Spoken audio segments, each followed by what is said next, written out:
So, my name is Donna Sky, and I work with Project Equity.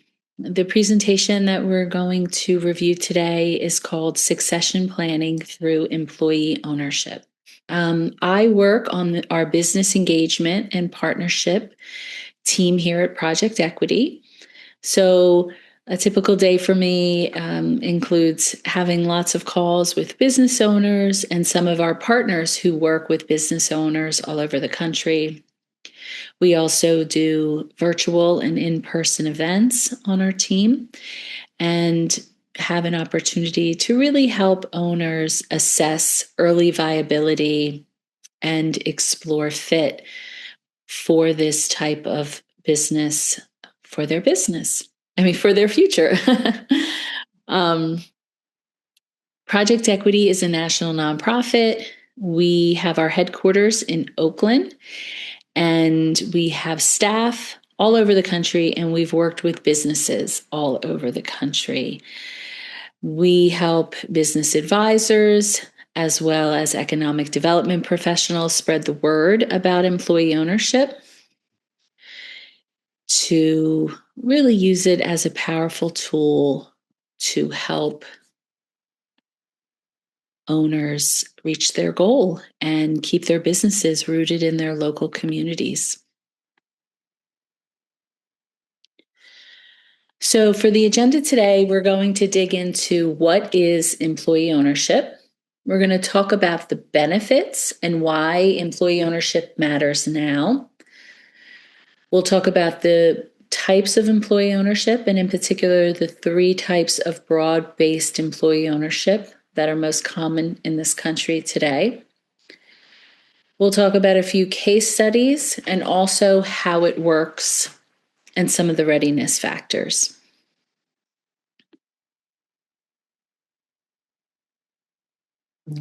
So, what is employee ownership? When we talk about employee ownership, we mean that we say employee ownership to mean broad-based employee ownership. These are legal structures that give all employees who meet basic or really well-defined eligibility for that particular business an opportunity to become an owner.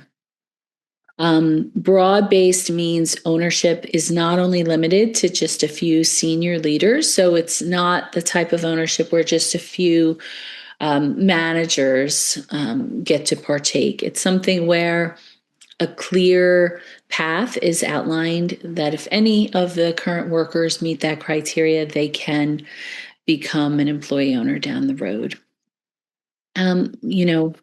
This is typically involves at least 30% of the company as being employee owned. Most companies are 100% employee owned, but sometimes to get there, they'll have a progressive buyout. So you have both, really. Some are partially, some are fully employee owned, but for most, when they start out partial, they eventually get to that full ownership. It can also exist alongside other ownership types. So you might have a company that's half employee owned and half continues to be owned by a particular family. And it provides financial and wealth building benefits to the workers and also voice for them.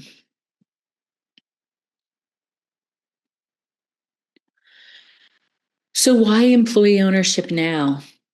As a busy business owner, I'm sure all of you know, you're getting bombarded with people reaching out to you, opportunities to learn different things, to keep your business running and thriving. And sometimes it's hard to kind of, sort through the noise to find what is most relevant to you.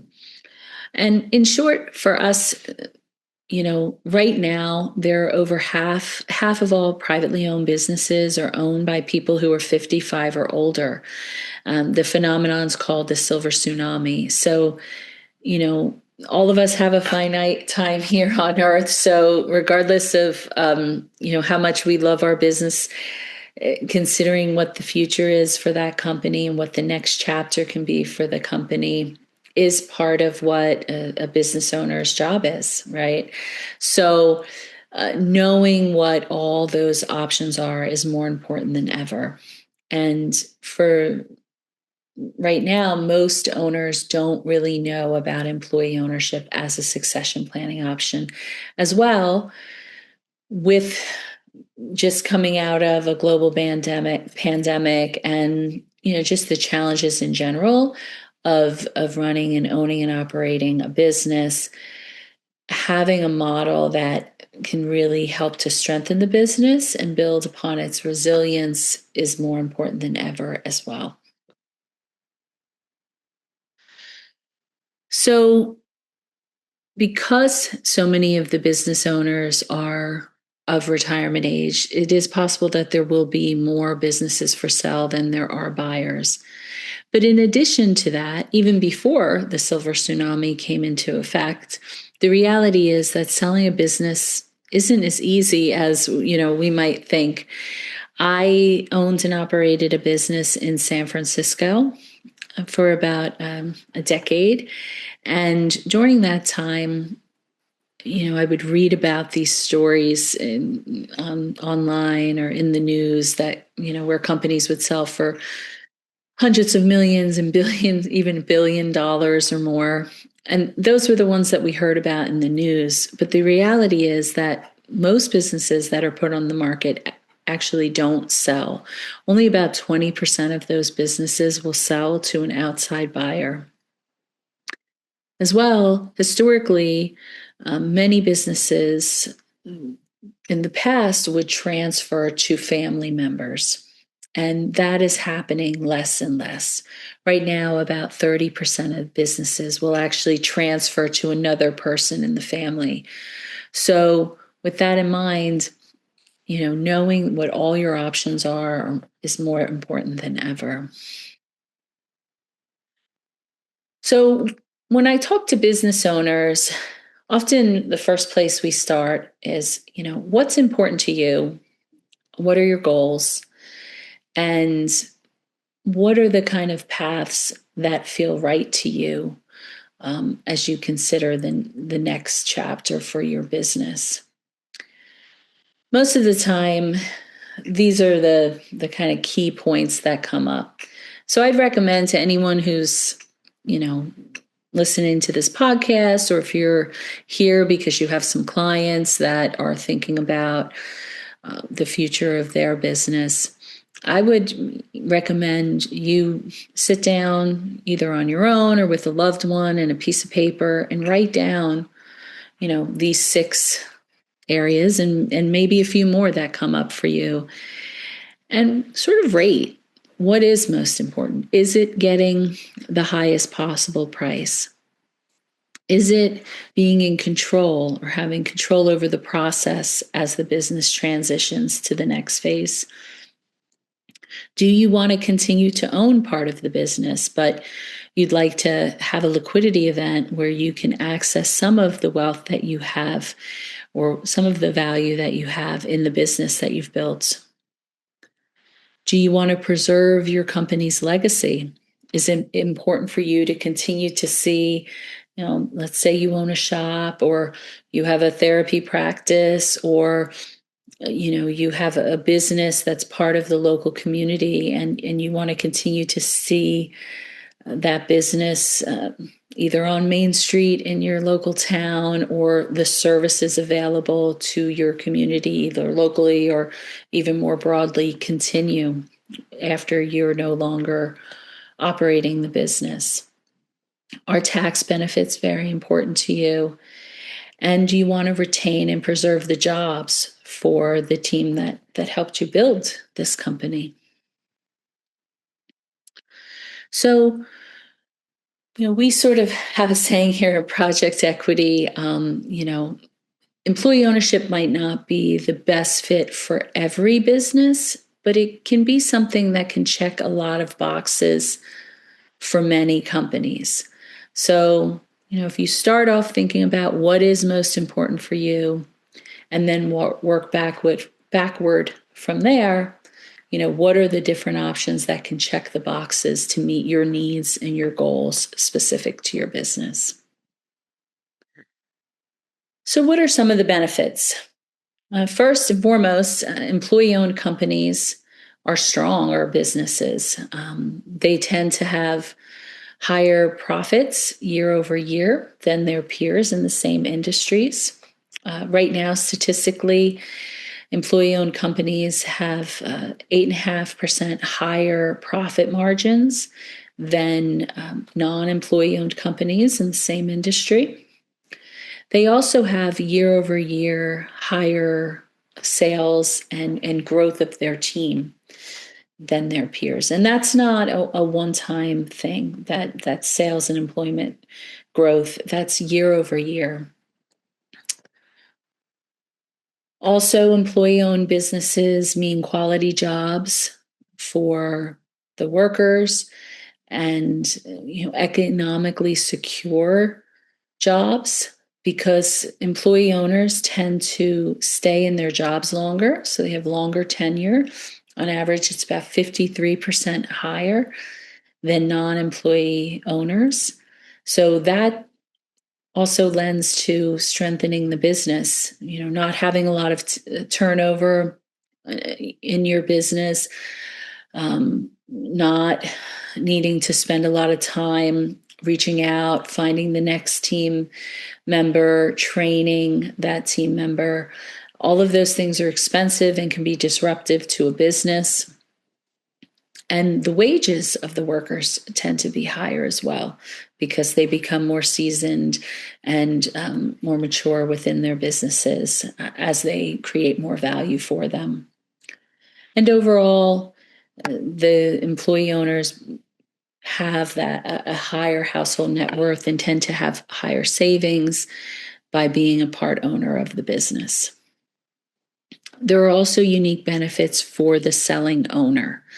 And these are really important benefits that when I speak with business owners, they tend to, when they come and they have the calls and they talk about the goals, these are often key points that come up for them.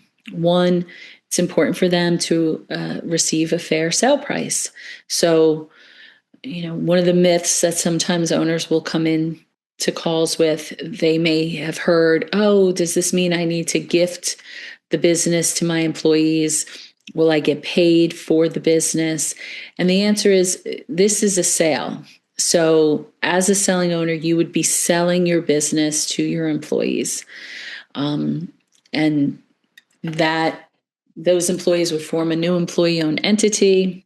That entity would take out debt to buy the business from you. But again, that new employee-owned entity would buy the business from you, and you would get paid for that business. Also, for some owners, they're not sure exactly when they want to leave. Some of them may want to leave right away. Some aren't really sure, so maybe they stay on in their current role, or maybe they go back to something that they really like. Recently, I spoke with a therapist, and for this person, they wanted to go back to actually doing therapy, and because they were the owner of the practice, a lot of their time was spent as the sort of president of the business of the practice, so they weren't getting to spend enough time with clients that they used to want to do. So when they transition, their plan is to have someone else be the practice manager, and that they could go back to spending more time and staying on as one of the employee owners in the new business. Another person I spoke to, they really loved design and creativity, and they had a design firm, but because they were the owner of the business, they were running the company as the president, and that creative itch that they had, they couldn't really do that kind of work on a daily basis. So having the opportunity to stay on, and maybe stay on either in the same or a new role for whatever timeline works well for you, is possible with employee ownership. So you can exit right away or you can stay. It's really up to the owner. And then another great benefit is that employee-owned businesses can help an owner preserve their company legacy. So for some owners, maybe they own a burger joint in town.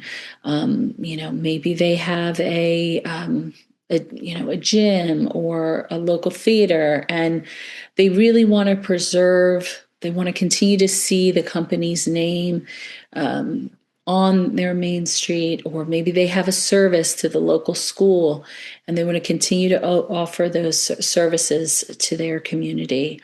And you can do that. The chance of preserving that company's culture, the services that you provide, the jobs, and other assets for the business can continue when you transition to employee owned.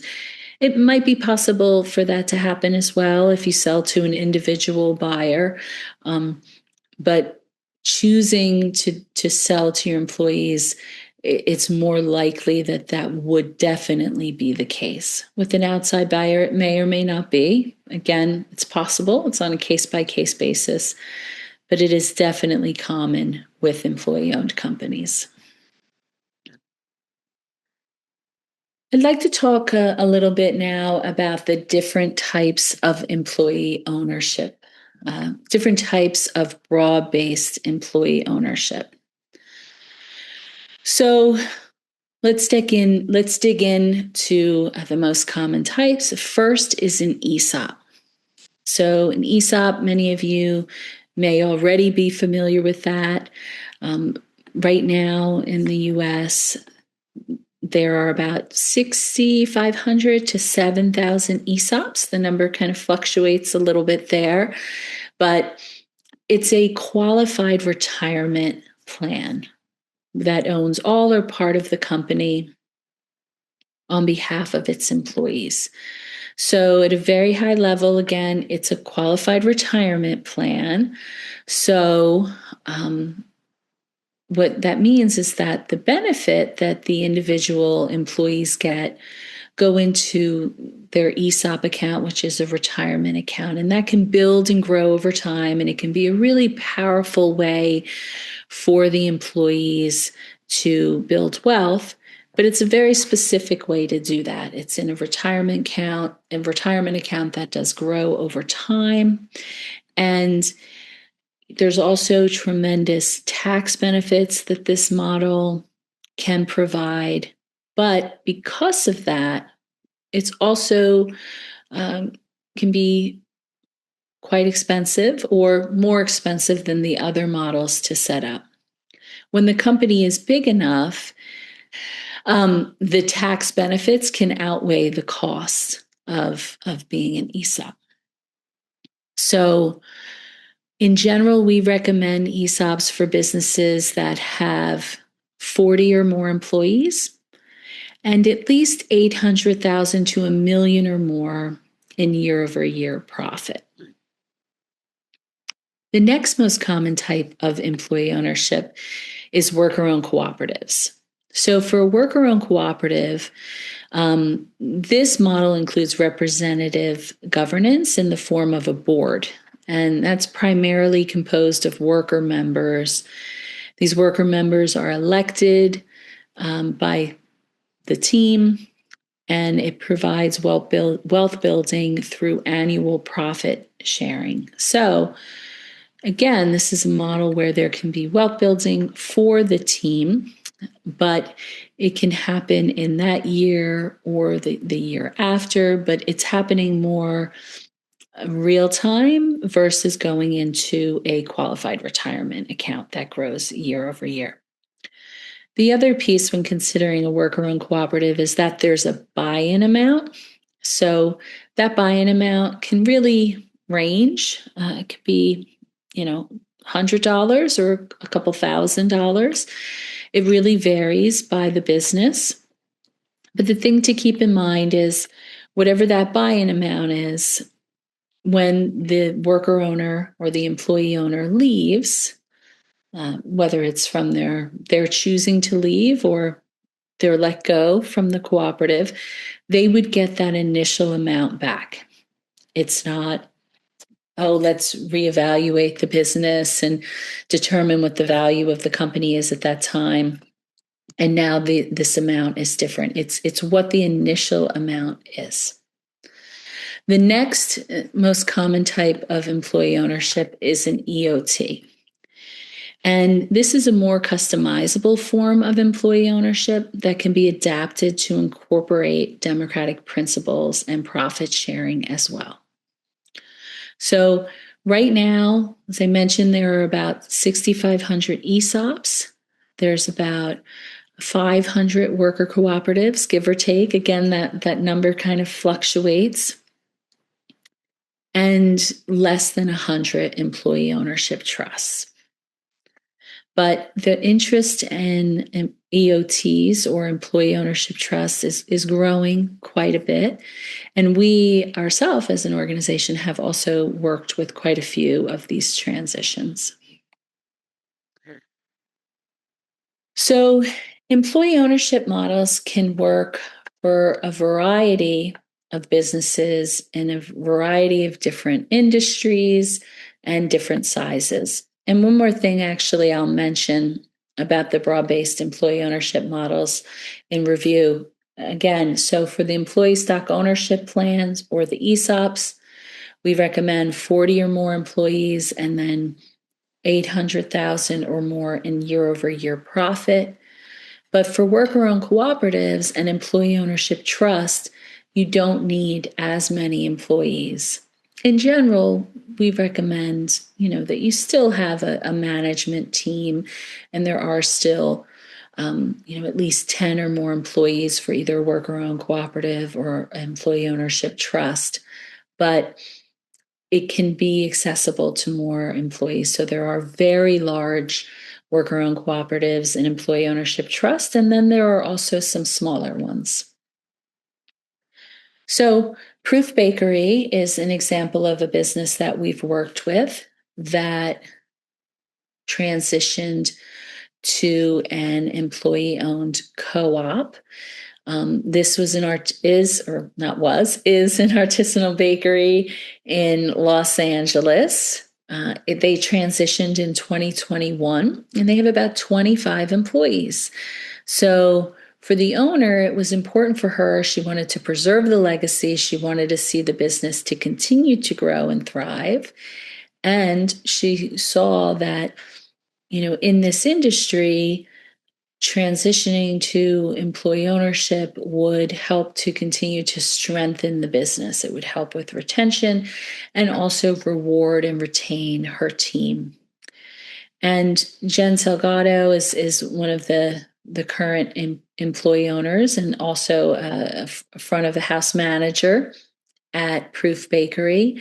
And for her, in addition to the financial benefits of being an employee owner, there's also been some professional development advantages that have been very important to her. And for her in particular, she's seen that this has helped her really see the big picture view. So not only a micro and a macro view, she's able to get this perspective as, not just an employee, but also an owner, and has really helped her grow her view of business, and in particular, this company. So another type of, or another company that we've helped transition to a different type of employee ownership is Hummingbird Wholesale. So this was a business, it's a wholesale and organic food distribution company located in Oregon. They have 48 employees, and they transitioned to employee ownership trust, but they did a partial transition. So Proof Bakery decided when the owner wanted to sell her business to the employees, she wanted to sell 100% of her company to the employees. Hummingbird decided to do a partial sale, and he was able to do that in 2023. And he's also decided to stay on. So for him, his goal is that he sold part of the business to his employees. He's going to stay on for the next 4 or 5 years as they pay off the loan that is taken out to buy the business from him. for those first 4 or 5 years. And then at the completion of that, his plan is to either step back in some capacity or fully away. And that's to be determined. But then he'll sell the remaining part of his company to his employees.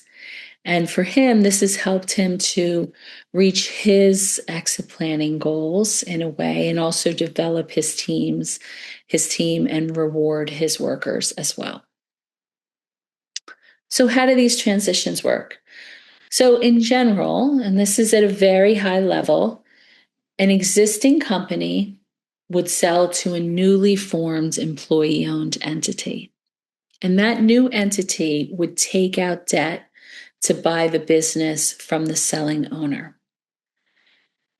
They would pay that debt off over time through future profit, or it says revenue, but it's really future profit and future cash flow. So a deal term would be the deal specifics and the sell price would be determined. The new employee-owned entity would take out debt to buy the business from the owner, and they would pay that off over time at a future profit. So the key thing to know here is that the business itself is taking out debt to buy the business from the owner. The individual employees are not buying the business directly from the owner. So they don't need to have the cash in the bank to do that. They don't need to take out second mortgages on their home to find the money to do that. It's the business itself that takes out debt to buy the business from the selling owner. Now, we work with businesses to help with that transition and to secure the capital. And I can go into a little more detail about that too. So, if you're interested in learning more specifically to your business, this is how we would work with you.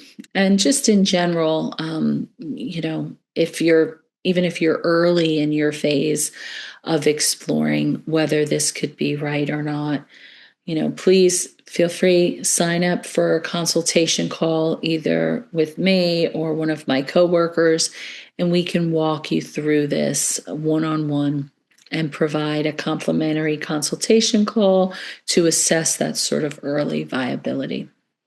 And this is what it would look like. This is a typical client journey for people that we work with. The first is exploration.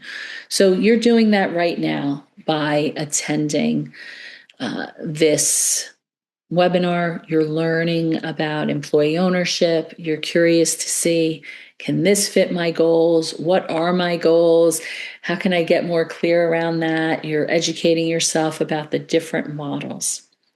And then you might take the next step to sign up for a consultation call with someone here at Project Equity to get some specific information about your business.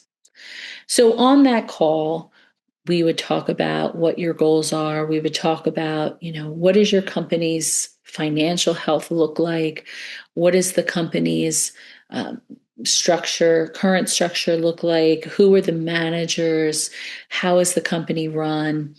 What is your business? How is it? Is it healthy right now? And what are your goals around the future? If after having those sort of early exploration calls, you would like to continue on that journey, and we recommend that working with us would be a good fit, we may recommend that you do what's called a feasibility assessment, either with us, or we might refer you to another provider in the fields. Sometimes we might do that if we think working with another service provider would better meet your goals. And then sometimes we recommend that you work with us either now or in the future to pursue employee ownership and start working on the actual sort of feasibility around, can this work specific to your business? So during that feasibility assessment, that's where we really look at your company's financials. It's about a 3-month process, and it's primarily with the selling owner and maybe a few key employees. And during that time, you would work with us, financial analysts. We would look at your company's historical financial performance, and we would look at your current management team, your organization, and who are the folks that run your and operate and get things done at your business. And we would make a few sell price recommendations based on where your company is now. We'd also model out some projections around what we consider a potential sell price based on your company's debt capacity, meaning how much could the company afford to pay for itself out of future profits, and generally to pay that off over 5 to 7 years. At the end of that feasibility assessment, we'll do what's called an employee engagement meeting, where we would meet with, if the owner looks at that report and the sell price and thinks, okay, yes, this works well for me, we could do what's called an employee engagement meeting, where we would, with the owner, present that you would like to sell your business to your employees. You could announce that, and then we would be there to provide all the details around what does it mean to be an employee owner, depending on the model that you would like to pursue, whether it's an employee ownership trust or worker-owned cooperative, and what that would look like, what they can expect. And we would provide all of that to you in a report. And then as the owner, you can kind of take that with you and consider, okay, am I ready to move forward to the next phase? And the next phase is what's called the transition. And the transition is really where the new employee entity is designed. How will the sale be structured? And the employee owned, how will your employee ownership or your employee owned business function? Is there a board of directors? Depending on the model, how would that board of directors be set up? How are decisions made specifically at your business? It's also where we secure the financing, and it's also where the deal is financed. So all of the employee ownership models in particular, there is employee representation, but how that's particularly set up at your business can vary. So the next is closing the deal. Are all the I's dotted and the T's crossed? So that's when your existing company sells to a newly formed employee-owned entity. And the company would begin to start paying off the debt that is taken out to buy the business from you. And then after the company has become employee-owned, now you're an employee-owned entity.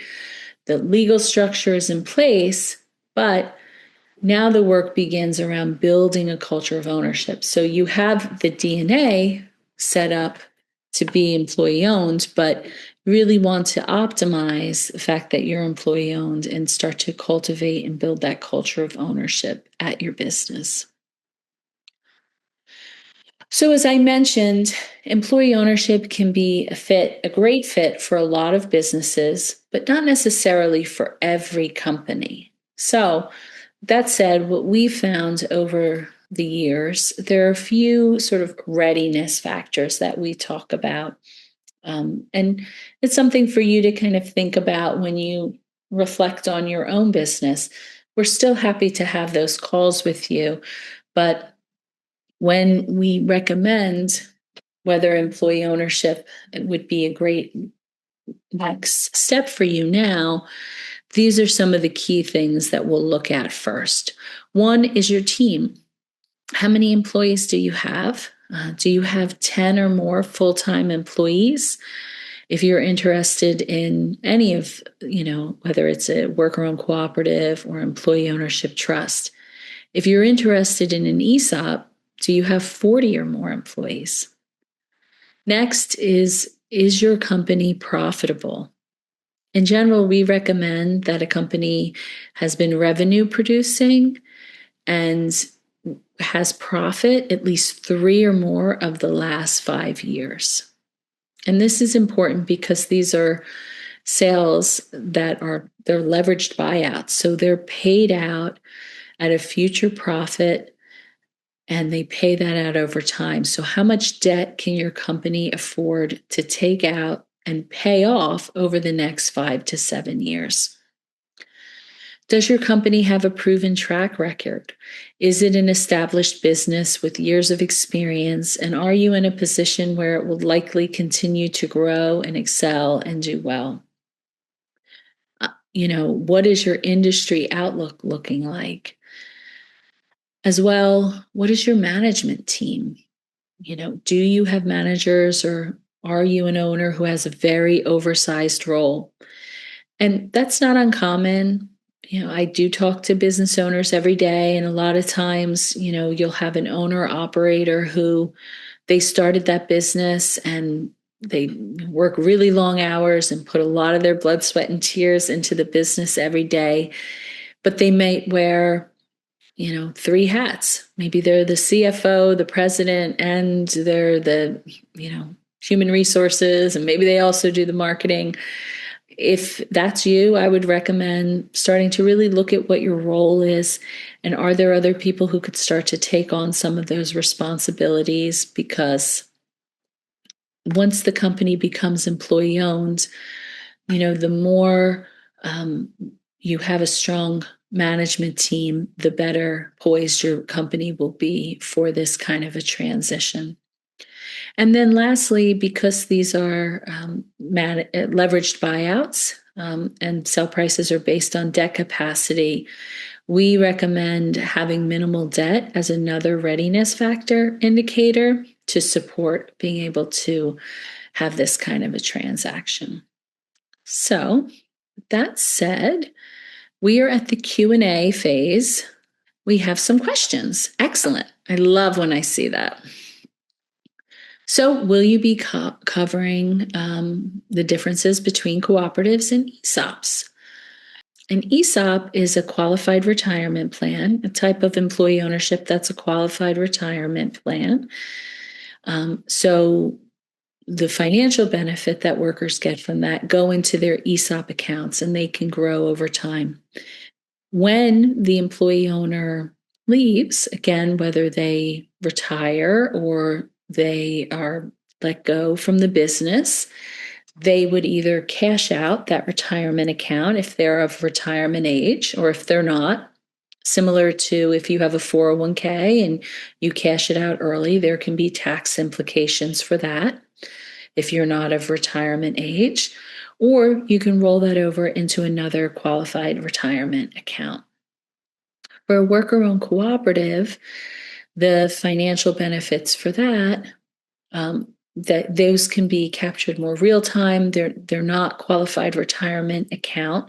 And when I say real time, I don't mean every week or every month that those profits are generated. You would have designated times where the profit sharing or patronage is what it's called for an employee-owned entity would be given. It could be once a year, twice a year, the year after they're generated. Each business customizes that. As well, the rules around how the employee owners serve on the board are very specific. So for a worker-owned cooperative, the majority of the seats on the board of directors are held by active employee owners that are voted in by the employee ownership workforce. And then I'll go further for the employee ownership trust. So for an employee ownership trust, they also have a board of directors, and they also have what's called a trust stewardship committee. And in those places, employees, we strongly recommend that there's employee representation there as well. But the rule around the number of seats that are filled by employees is not the same as with the worker-owned cooperative. But we do see It is possible to, if you have 3 people on the board of directors, you can still have the majority of those seats as worker owners filling them, or maybe you have less. It really depends. There's also the Trust Stewardship Committee. There can be employee representation there as well. Can you share examples of how employee ownership is handled when an employee owner leaves the firm? Okay, so for all of these models, one of the strengths and the benefits of that is that it's not very complicated. You're an employee owner when you are actively an employee in the business. So when you leave, you'll have these details really written out in the operating agreement or the bylaws of the new employee-owned entity. So if it's a worker-owned cooperative, as I mentioned earlier, there's a buy-in amount. So let's say it's $2,000. That's just one example, or $100 or $5,000. It really doesn't matter what that buy-in amount is. But I mean, well, obviously it does to the employee owner, but I mean, in terms of how it's handled, it doesn't matter what the amount is. But that amount would be returned to the employees. And how it's returned would really be outlined in the operating agreement or the bylaws. So let's say it's $5,000 and someone was fired or they left of their own accord. They may not get all $5,000 on the day that they leave. They might get that money paid back over a period of time, but that would be outlined and specific to that organization. But they would get that money back. There wouldn't be negotiation around how much they get. And then for an ESOP, there is not a buy-in amount. So the employee-owned entity would not have to return or buy out that employee because they haven't contributed cash to the company to be returned to them. And for an ESOP, it's a qualified retirement account that does grow over time. They would get that money when they leave. And again, the exact timeline of that, there's rules around how and when they get that money. But as I mentioned, because it's a qualified retirement account, if the person were to leave, depending on their age, if they're of retirement age, they could cash it out if they want, or work, obviously, in all scenarios, work with their financial or their tax advisor on how that would impact them. But they can take the funds that have grown in their ESOP account like they would a 401k, where they could either cash it out or they roll it into another qualified retirement account. Okay, what else do we have here? When the employees form an entity to buy the business, do they need to use personal collateral for the debt? So, one of the great benefits that make employee ownership transitions more accessible to a lot of workers is that there is not a personal guarantee required for the employee owners. So, the individual credit scores, how much cash the individual employees have, is not considered when the employees are buying the business from the owner. Because the personal guarantee is not required, their individual credit score and how much money they have available or cash they have available is not really considered. It's the business itself. What is the company's historical financial performance? What are the projections around how much profit the company is poised to continue to generate? One thing to note, however, when I mentioned the readiness factors, the size of the business matters. So that's another reason why we recommend at least 10 or more employees. If there are fewer employee owners, and there's outside lending involved to help finance the sale of the business, some banks or some lenders may have rules around having something like a personal guarantee if there are too few employee owners of the business. Okay, next. What does a business get out of the feasibility study? Mainly business valuation. How much does it cost? Okay, so for a feasibility assessment with us, there are several things that happen. It's a 3-month process where the selling owner, and sometimes they'll bring in a few key employees. It might be their CFO or their COO might work with them, and they work with our client services manager. And over that time, their sale price recommendation is given. We also can go more deeply into the different ownership models and provide different sort of scenarios for the business. As well, we do what's called the employee engagement meeting. So after the owner has the sell price recommendations and feels like they would like to bring this to their team, we can do that employee engagement meeting where we'll do a presentation around what is employee ownership, how does it work, to be there to support the selling owner. And we'll survey the employees and provide that in a report for the owner for them to further consider when they think about, am I ready to move on to that transaction phase? And for us, the fee for that is on a sliding scale based on a company's EBITDA. And I can give those exact numbers specific to your business. If the person who wrote the question is still on the call, if you'd like to set up a one-to-one call because it's on that sliding scale, I'd be happy to, look at your company financials to give you that that feasibility price estimate for you. Oh, I got another question around the timeline. So in general, when we work with businesses, the feasibility assessment is about 3 months, and the transition takes anywhere from 6 to 9 months. So the question was, how long do these transitions take from the beginning to completing the sale? So that takes about, it's about a year. Sometimes it could be a little bit shorter or a little bit longer.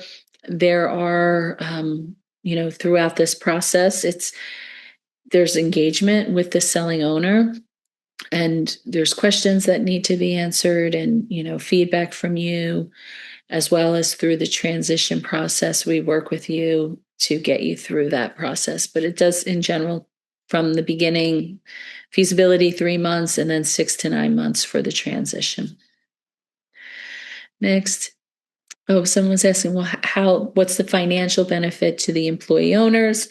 So some of it's twofold. So first, statistically and also anecdotally from the businesses that we've worked with, companies will often become more profitable and more, they grow and become more efficient when they become employee owners, because you have this culture of ownership that's real.